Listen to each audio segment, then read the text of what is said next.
Welcome to the MUFG Global Markets FX Week Ahead podcast with Derek Halpenny, Head of Research, Global Markets EMEA and International Securities.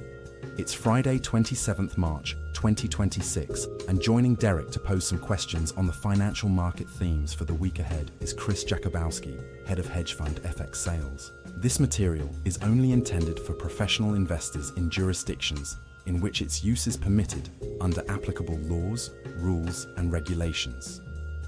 It has been produced for information purposes only and should not be construed as investment research or advice. MUFG EMEA disclaimers and disclosures can be located on our website. Hi Derek, how are you? I'm good, Chris. Yes, how are you? Yeah. End of another busy week. Yeah, keeping my head just above water, shall we say. The markets have been wild, so let's just start with that. I think we've got to dive straight into just having a quick chat about the Middle East and probably task you with the impossible question of where you think it will go, because arguably I think it's probably one of the hardest questions to answer, and I think that's probably down to the fact one of the reasons as well that the market's just so volatile in the sense that people just can't predict where it's going to go, because the nature of it is so unpredictable, because it's being driven by the Trump administration, who arguably don't have answers which need answering, and I think have dug themselves a hole they can't really get out of, and they're trying their hardest now to get out of it with negotiations, should we say, apparently happening between the two of them. But look, oil's still up, equities tanking, the dollar's bid, inflation remains a serious concern for not only the markets but also individuals, and I think that will come through in sort of political voting in due course. But where are we at, and where probably easier is where are you at? Where's your head, and where do you think we go from here and in the next couple of weeks? I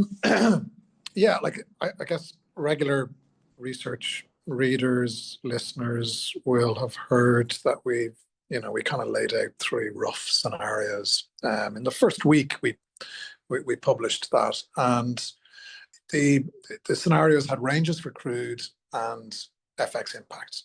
And scenario one, which was the best case, that's gone past really, and it's either scenario two, scenario three. Scenario two was basically crude oil between 85 and 120, and scenario three was 120 to 160.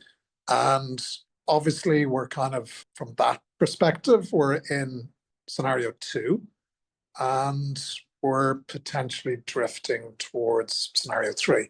Now, the difference obviously is partly time, obviously, because the longer the Strait of Hormuz remains closed, the more you get upward pressure on crude oil prices, and we start to move into scenario three, and also potentially an escalation. And just for clarity, this is spot crude. So yes. Yeah.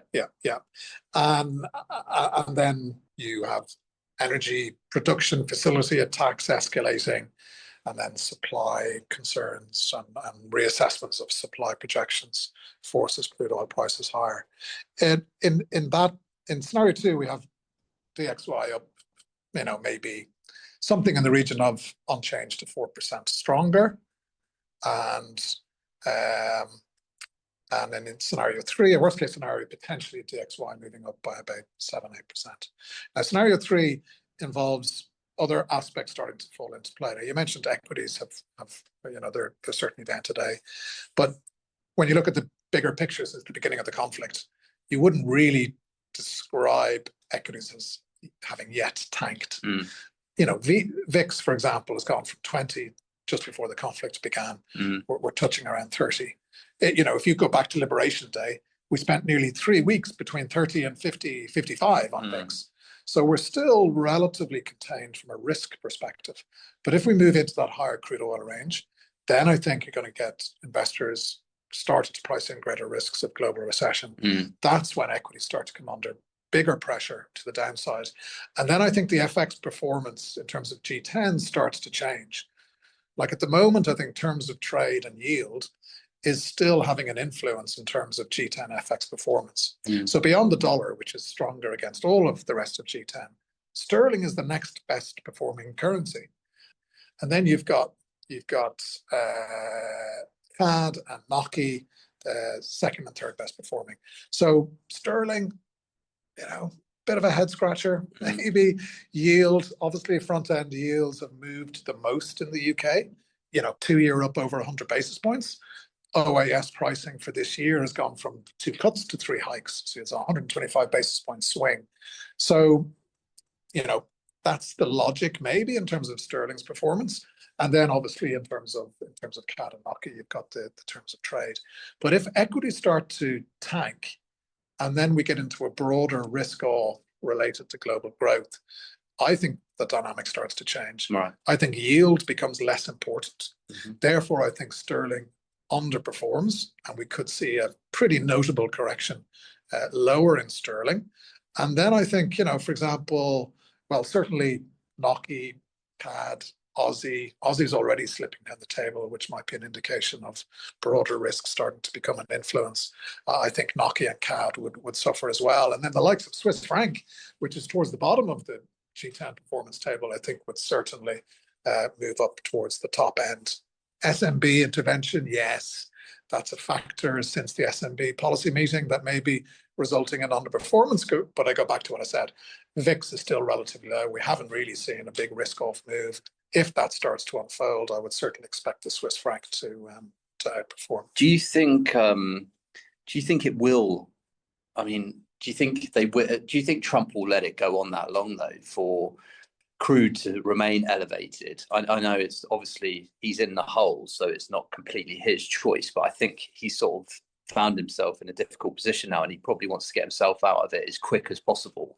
I totally agree with everything you said there, but I just feel that if he doesn't do something quickly, I mean, I think he's already going to struggle now with the pass-through effects from what's been done for his midterms. But do you not think he wants to get this done quickly? I mean, Rubio's over now in the G7. He's trying to talk to them, and try and sort of get some support there. And I wonder how much they are helping, probably more diplomatically. Well, they're helping diplomatically potentially, but not so much sending ships there, which I don't think is the resolution anyway. But in some form, it feels like there's more efforts being made to broker something. And I think a lot's probably happening behind the background between other nations as opposed to just the US, because I don't know how much the US is doing, but US needs other people's help to broker this, whether it be, another country or something. Do you think there will be, an effort for him to sort of step back and allow something to be done? Yeah, I think that effort has been evident this week, but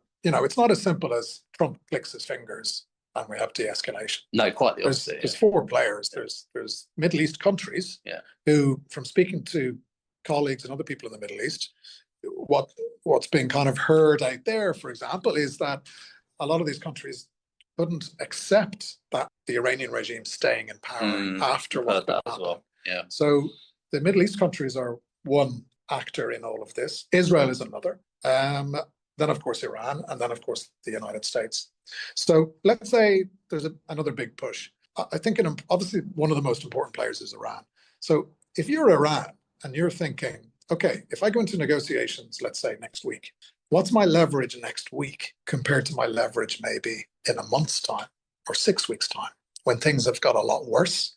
The economic impact is more severe. The political pressure on Trump. Their resilience is definitely higher. Exactly. So there is an incentive for Iran to actually genuinely reject any kind of approaches over the short term. Now, that's the public comments we're getting from Iran. So we don't know if that's what's happening in private. And I'm sure if there was deals done that they could be happy with, we could reach a deal. But if you look at the 15-point plan from the US and then the 5-point plan rebuttal from Iran, they're poles apart. So it doesn't look like there's going to be any deal on that.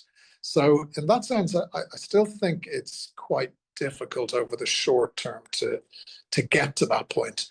So what we're kind of thinking now is that we're going to get escalation. We're going to go into scenario 3, crude oil into new highs above 120. And then you get a bigger risk off. And then maybe that doesn't last for too long. And how long do you think? well, you could still measure it in weeks, but certainly by end April into May, you're in de-escalation. Okay. That's a kind of a rough guide. Like, we're going to be updating our forecast next week, and we're certainly still going to show dollar weakness. What would be further out the forecast? What do you reckon then at that point? Then what would fuel de-escalation then that won't now? What, the US rolling back on nearly everything, and then just sort of Trump walking away and says, "Oh, I've got rid of their nuclear power," and sort of washing his hands of it and walking away? Yeah, well, I guess there's going to be, by that point in time, there's going to be 2, 3, 4 more weeks of weakening the infrastructure in Iran for retaliation and military strength and nuclear capabilities. So the longer it goes on, the stronger the political messaging communication from Israel and from the US in terms of we've done the job. Yeah, and as I said earlier, Iran is at a position where maybe they feel they've got a bit more leverage and a deal is done, and that allows for some kind of de-escalation. So then a year from then, what do you think? Because I saw Larry Fink, I don't know if you saw as well, he was saying it's going to sort of be two polar ends and not in the middle, and in a year either Brent will be at 40 or 150, and even though they'll either be brought back into sort of the system, and the produce, i.e. oil, will be allowed to be taken back into the market, and then you'll have enough supply to be able to bring that down. Do you think that the oil markets in a year will be back, or? I don't know. I find it like, if the regime in Iran stays in power, in my mind, it's inevitable that there's going to be a fairly substantial geopolitical risk premium that will remain in the price. And there'll always be some degree of uncertainty in terms of the Strait of Hormuz and the potential for re-escalation.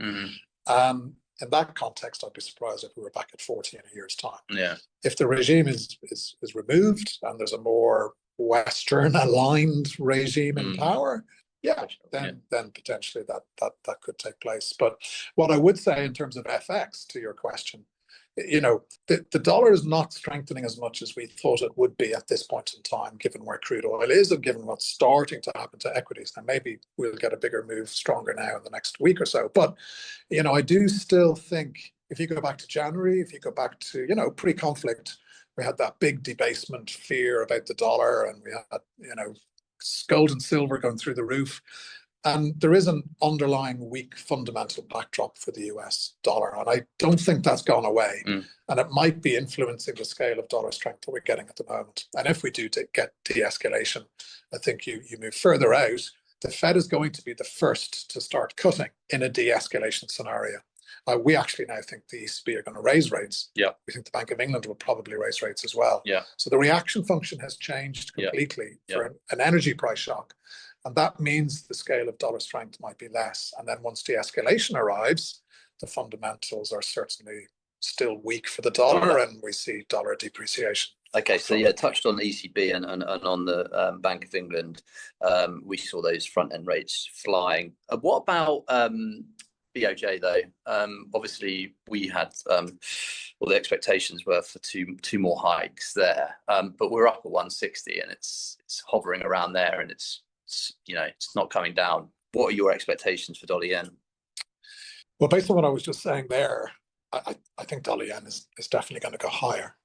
So I think obviously I think 95 is the high today. So we're nearly through it already. But if the dollar is going to extend further, I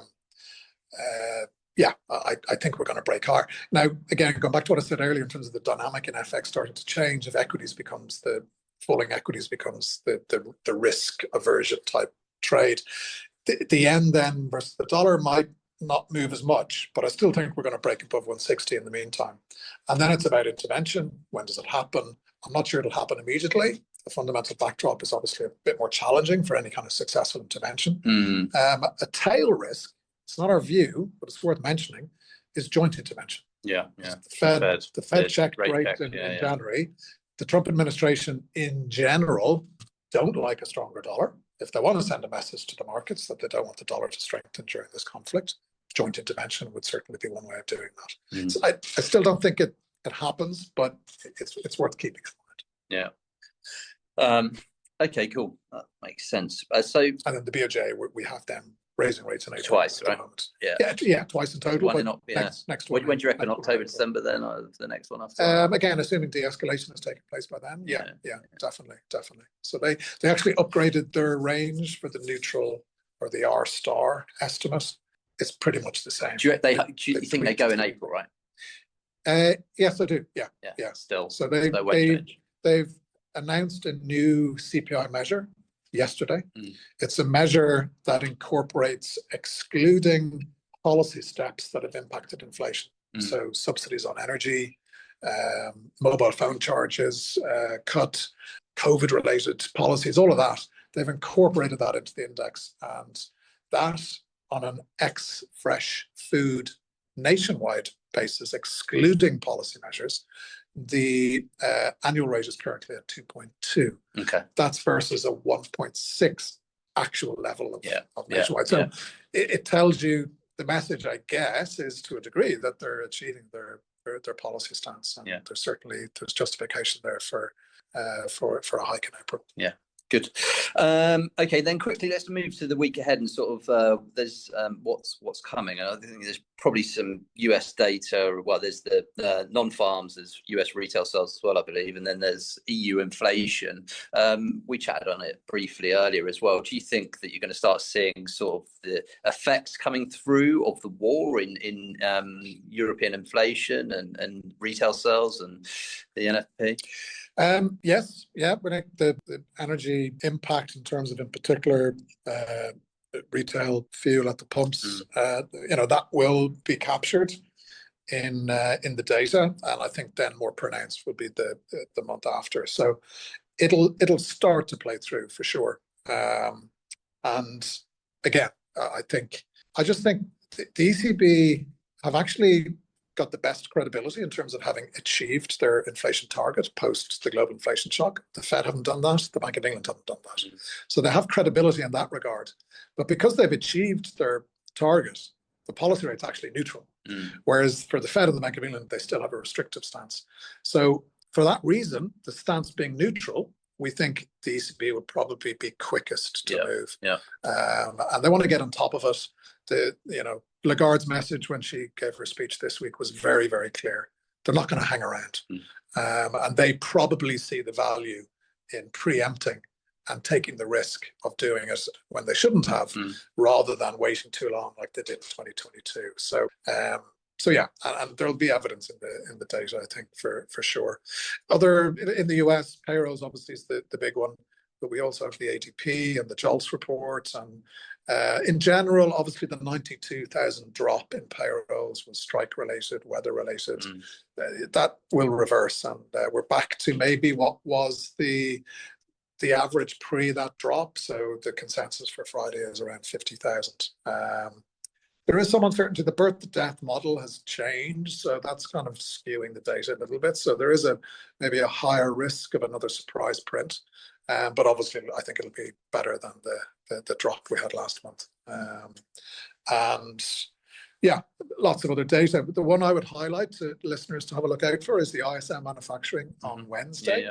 Not for the overall print, but of course, the prices paid. That jumped last month to 70, and the 2022 highs were between 80 and 90. So it's very feasible we could get a big jump in prices paid on survey data. Yeah. Okay, fantastic. Well, in between then and now and then, we'll keep our fingers crossed for some sort of de-escalation. And if there's nothing else to say now, we'll close the call. Indeed. Great. Have a good weekend, Chris. And you. Okay. Cheers. Thanks, Derek. Thank you for listening to this MUFG Global Markets podcast. Rate, review, and subscribe. Contact your MUFG sales rep for more information. Come back next week for more insights from the Global Markets Research team.